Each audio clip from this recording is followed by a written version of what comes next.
Hello friends, welcome to the story panda. വക്കാത്തെ ഇത്തേമോ എന്ന് പറയുന്ന ജാപ്പനീസ് ഡ്രാമയാണ് നമ്മൾ കണ്ടുകൊണ്ടിരിക്കുന്നത്.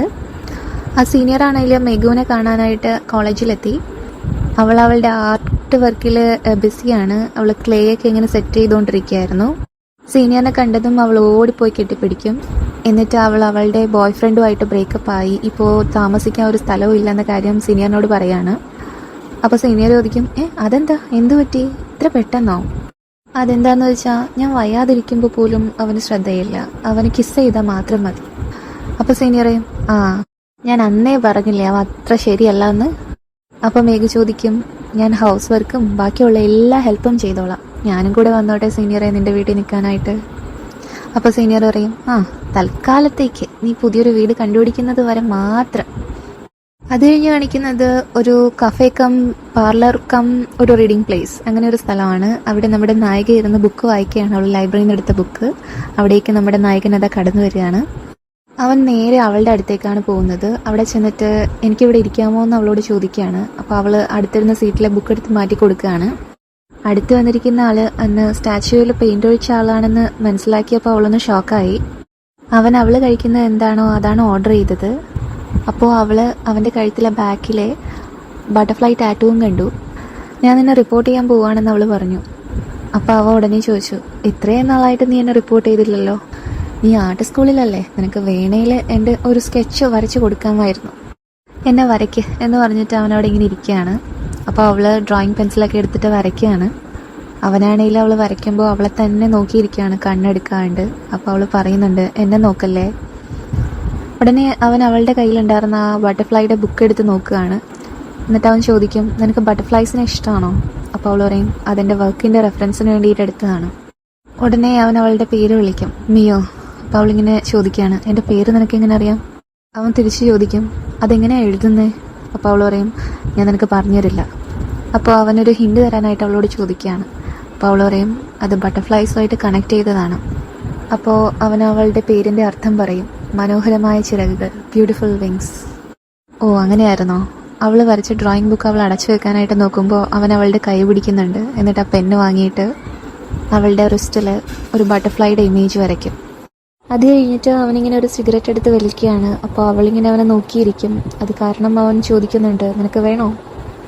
അവൾ വേണ്ടെന്ന് പറയും. അത് കഴിഞ്ഞിട്ട് അവൾ വേണമെന്ന് പറയും.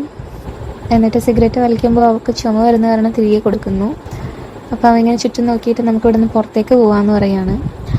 അവർ നടന്നു പോകുന്നതിനിടയ്ക്ക് അവൻ്റെ ഫോണിലുള്ള അവൻ്റെ പെറ്റായിട്ടുള്ള ബട്ടർഫ്ലൈ അവൾക്ക് കാണിച്ചു കൊടുക്കുന്നുണ്ട്. ഓ, ഇത് കേജിലാണോ ഇട്ടേക്കുന്നതെന്ന് അവൾ ചോദിക്കുന്നുണ്ട്. അപ്പോൾ അവൻ ചോദിക്കും, നിനക്ക് വന്ന് കാണണം, എൻ്റെ വീട്ടിലേക്ക് വന്നാൽ കാണാം. അപ്പോൾ അവൾ പറയും, എൻ്റെ മുത്തശ്ശി പറഞ്ഞിട്ടുണ്ട് സസ്പീഷ്യസ് ആയ ആൾക്കാരുടെ പുറകെ പോകരുത്. അപ്പോൾ അവൻ ചോദിക്കും, അപ്പോൾ നിനക്കെന്നെ റിപ്പോർട്ട് ചെയ്യണോ? അപ്പോൾ അവൾ പറയും, ചിലപ്പോൾ ഞാൻ റിപ്പോർട്ട് ചെയ്യും. ഉടനെ തന്നെ ഒരു മഴ പെയ്യും. അങ്ങനെ അവർ മഴ നനയാതിരിക്കാൻ ഒരു മരച്ചോട്ടിലേക്ക് കയറി നിൽക്കുകയാണ്.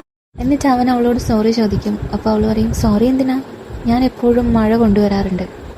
അപ്പോൾ അവൾ പറയും, നീ ഒരുപാട് സെൽഫ് കോൺഷ്യസ് ആണ്. എന്നിട്ട് അവൻ പറയും, പക്ഷെ നമുക്കിപ്പോൾ മഴയത്ത് കയറി നിൽക്കാനൊരു സ്ഥലമുണ്ടല്ലോ. എന്നിട്ട് അവളുടെ അടുത്തേക്ക് നടന്നു വരികയാണ്. അവളുടെ കവിളിലേക്ക് കൈവച്ചു അവളുടെ മുടി മാറ്റി കൊടുക്കുകയാണ്. അപ്പോൾ അവൾ ബാക്കിലോട്ട് വേണ്ടെന്നുള്ള രീതിയിൽ മാറിപ്പോവുകയാണ്.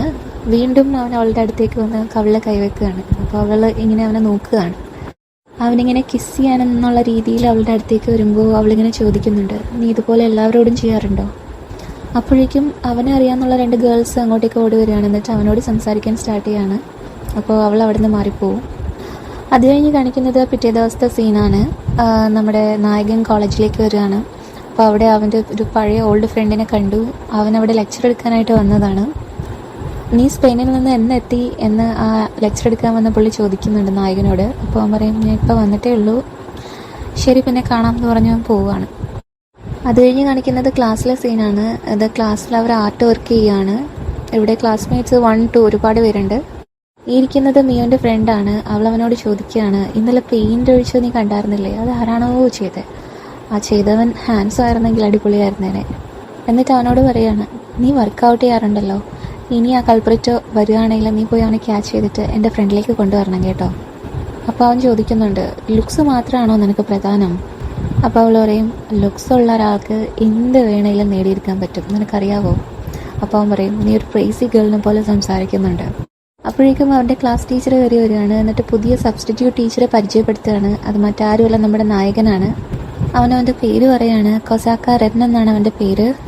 അപ്പം നമ്മുടെ നായിക മിയു ആണെങ്കിലും ഇങ്ങനെ അന്തം വിട്ട് നിൽക്കുകയാണ്. അവനാണല്ലോ ടീച്ചറായിട്ട് വന്നേക്കുന്നത്.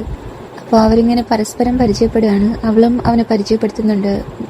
എൻ്റെ പേര് മിയു ഹമാസാക്കി എന്നൊക്കെ പറയുന്നുണ്ട് അവൾ. അപ്പോൾ ക്ലാസ്സിലുള്ള ബാക്കിയുള്ള പെൺപിള്ളേരെല്ലാം എക്സൈറ്റഡ് ആയി. കാരണം നല്ല ഹാൻസം ആയിട്ടുള്ള ടീച്ചറാണല്ലോ വന്നേക്കുന്നവർക്ക്. അവൾക്ക് ശരിക്കും പറഞ്ഞാൽ അവൻ ആരാണെന്ന് അറിയില്ലായിരുന്നു. അവളുടെ ക്ലാസ് ടീച്ചർ എപ്പോഴും ഒരാളുടെ പേര് പറഞ്ഞിട്ട് അയാളുടെ വർക്ക് കണ്ട് എക്സ്പീരിയൻസ് കണ്ടിട്ട് ഇൻസ്പയർഡ് ആകാനായിട്ട് പറയുന്നത് ഇവന്നെ ആയിരുന്നു ആക്ച്വലി. അതപ്പോഴാണ് അവൾക്ക് മനസ്സിലാവുന്നത്. അടുത്ത പാർട്ട് വേഗം തന്നെ അപ്ലോഡ് ചെയ്യുന്നതാണ്. സ്റ്റോറീസ് ഇഷ്ടമാവുന്നുണ്ടെങ്കിൽ ലൈക്ക് ചെയ്യുക, കമൻറ്റ് ചെയ്യുക, സബ്സ്ക്രൈബ് ചെയ്യുക. സ്നേഹത്തോടെ signing off the story Panda.